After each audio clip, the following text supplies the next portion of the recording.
But he's coming in for a tux in February.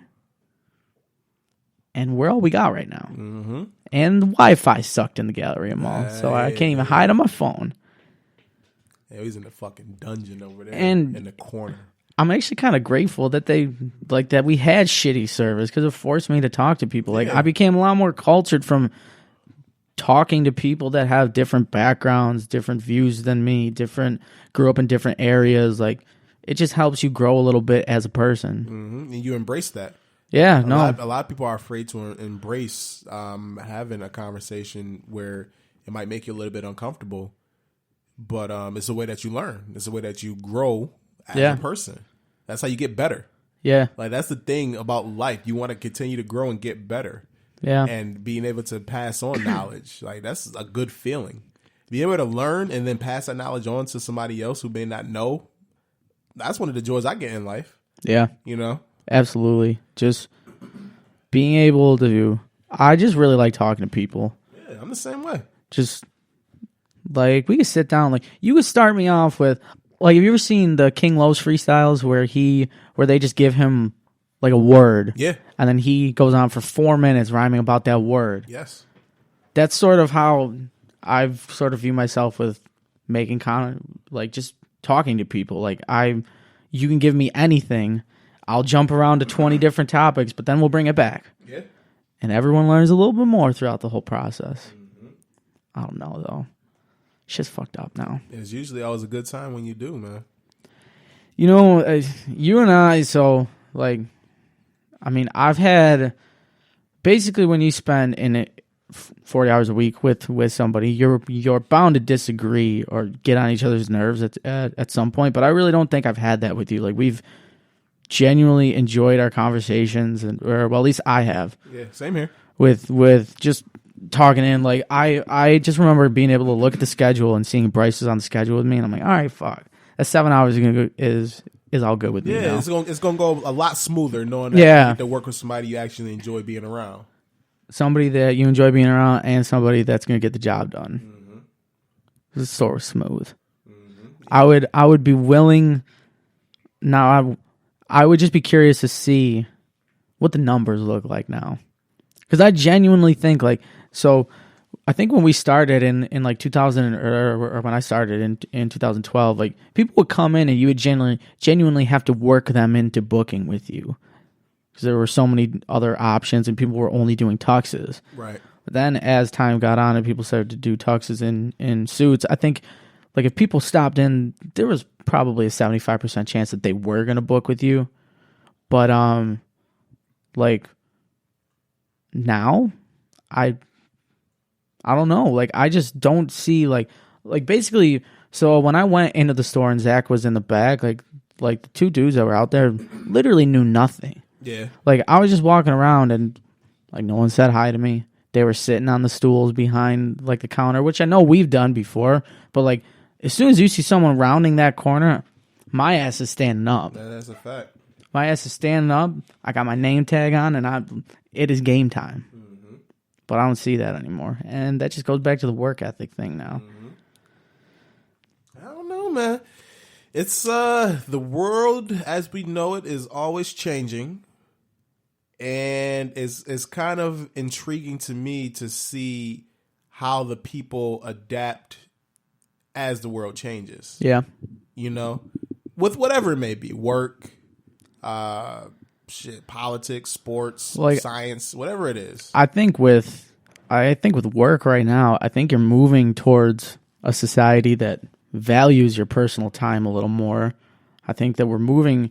I don't think they're gonna cut the American work week by 10 hours or whatnot, or maybe go to like a 4-day week. But I think that that's what you're moving towards. I think that wrapped up in all of this cancel culture and different ways, like however you want to put it, we're all getting a little bit more in tune with our emotions, I want to say. Yeah. Like sensitive. I don't know how to put it, but wrapped up in all of that is, yes, you're going to be like, I guess people are going to start to come at you more, and like you have to watch what you say more, but also the world is going to be more sensitive to your needs. People are going to be more sensitive. You're going to have more free time. People are going to value traveling and experiences more than they will like possessions. Yeah. And you know what? Yeah, it's funny that you mentioned that because I feel myself making that change. Where it's like, obviously you got to go to work. You got to pay bills. You got to make money. Absolutely. You got to make money. You got to pay bills to do what you want to do. Absolutely. But I am one of those people. I made it a conscious effort to spend more money on less material things. Yeah. And spend it more on things where it doesn't is invaluable, like traveling. Traveling, for instance. Yeah. I always advise people, like especially like younger people, like my younger friends, like if I like played a game with them or something like that, and like right now they're just they're working and it might be in school or there's no real direction of where they want to go. Yeah. I was giving them the advice, yo man, while you living at home and you really ain't got much like responsibilities, take that money that you making.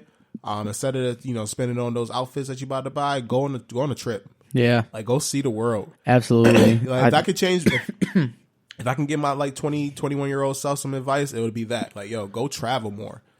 Because once you get older, like people have kids and you got you might have a car or you might have an apartment that you got to pay rent for, and a lot of that money is all invested into that now, where you can't even save money to go travel. I will never forget when. Like my Cancun trips, like with my friends that I'd lie about for work. Yeah. I will never forget that my mom, because like I didn't want to let the people at work down. I didn't want to see that money drop from my account, and like she like just looked at me and she was like, "This is when you're supposed to travel." She's like, "You're 21, you're 20, you're 19. This is when you're supposed to do it. You don't have any kids. You don't have a mortgage. You don't have." Anything besides for your phone bill, your car payment, and your car insurance. Right. You don't have to pay for food. You don't have to support anyone else. And so I'm glad that I got that advice from her. I'm glad that I got that advice from friends such as yourself, where it was like go and travel. But I sort of see that change too, because so for me, I'm at the point in my life now where I'm starting to get the buy a house itch. Yeah. I would love to buy a house. Just the idea of actually owning something instead of renting something, right. Owning something, being able to do what I want to it. Like you see all the shows on TV that are about like remodeling homes and like it looks fun. And so I always tell my girlfriend that like, growing up, like I always sort of wanted a house like that my parents had, like, like a nicer two-story house, it's got like it's in a nice neighborhood and stuff like that. It's all done for you. Well, now I'm kind of warming up to the idea of let's get something smaller, like something that we can afford now, something that we can like make our own, and then we could save the nice house and all that expensive shit for like later down the road. Yeah. When you guys want to start a family, like if that's my future, then yeah, like I'm happy with that. But. And she sort of feels the same way. Like, yeah, like let's get something small. Like let's be able to do something for ourselves and make it our own. Instead of, just saving up and staying home a little longer and then going and buying like a pre-built house that's all fucking done for you. Mm-hmm. But that idea of like a nice little 1-story house.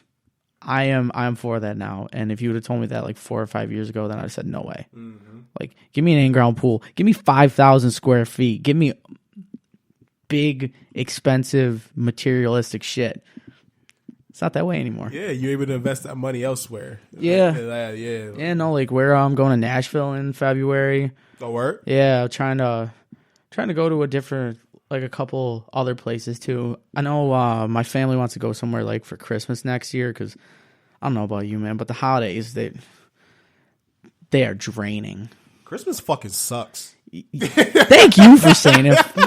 Yo, Christmas fucking sucks now, dude. No offense, Jesus, but your holiday sucks. It's fucking sucks. Like, as a kid, you loved it because, it's all about you getting gifts and, you know what I mean? You like, you ask for that PlayStation or you ask for that, whatever, the video game or, the latest pair of sneakers, whatever it may be, whatever your device is, and it's coming. Now, as you become of age, as you get older, now it's just, you're just spending so much fucking money. And you know, I don't get me wrong. I enjoy buying gifts. Yeah. And I enjoy seeing the look on people's faces when they get a gift, where even if they wasn't expecting it, or they get the gift that they would want it their whole time. You know what I mean? Yeah. Like, it's a good feeling. It is a good feeling. But it's like, what the fuck? I just spent this amount of money, and it's like, this shit is crazy, yo. Like, I'm in the limbo stage now where, because I don't own my own house, I'm not going to have people over. Like, I'm not going to be able to host anything. So I got to split time. My family and then my girlfriend's family. Now, she has divorced parents. So that's 3 different houses for every holiday. And it's at the time, like, it's at the end of the day, and number one, I love to party. I want to get drunk. Yeah. But I can't do that because I got to drive to 2 other houses. Right. So I got to keep a hat on my shoulder. I have to put on my big boy pants for the day. How do you guys usually do it? Do you usually start off at your house, or do you usually finish off at your house, or how do you do it? So we tried to rotate. So for Thanksgiving, we went her house, so it's her dad's side. We went her dad's side, my house, and then we went her mom's side. But then Christmas Eve, my aunt, then her house, because her family actually hosted it. And then Christmas Day, we went to her grandma's or her dad's side for like a little bit. And then we spent most of the day like at my house because we hit 2 of hers on Thanksgiving. We split Christmas Eve, and then we were mainly more at my house on Christmas. So we try and split it. And like the cool thing is like my family and her family, they both get it. Like, we know you got another house to go to. That's awesome. But it does just get tiring. Yeah, doing all that running around. Because then it's like it's a time to recoup from work, try to regenerate, enjoy your family. Exactly, and those are the times you making memories and shit like that. Exactly, and I can't do that sometimes just because of all the running around.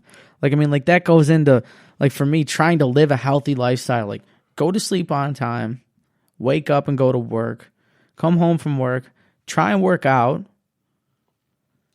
Then it's like 7 o'clock and I haven't taken any time for myself. And then, like, me and her are going to hang out. And that's fine. I'm so for that. Or, like, me and my friends, that's fine. But sometimes, like, believe it or not, I'm a naturally introverted person.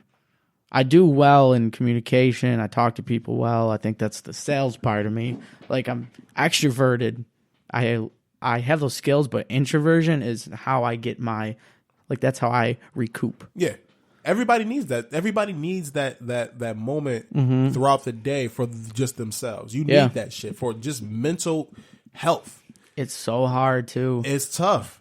But it's one of those things that you do got to put in a conscious effort to kind of do it. You can't compromise that. Yeah. Because you'll fucking implode if you just continue down that cycle of, like, the same shit. And then you never get a break to just, like, sit back, relax, and just take a deep breath in and just.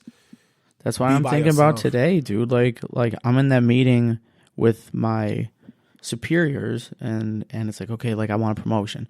It's like, all right, well, you have done the work to warrant one, but I want you to give a 30-minute presentation, like, on Tuesday. Like, on Friday, at the end of the day on Friday, come on. Right. Like, it sucks. Like, you want to go into this weekend, enjoy your days off, recuperate, get ready for the next week, because it's always a fucking battle. Just watch the Ravens win this weekend. You already know, baby.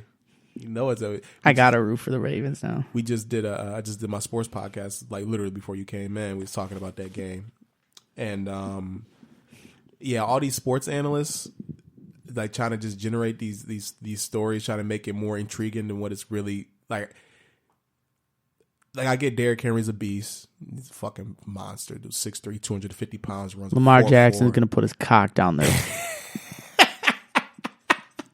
I'm sitting there trying to I'm like, yo, that should be the main question. How the fuck is Tennessee going to stop Baltimore's offense?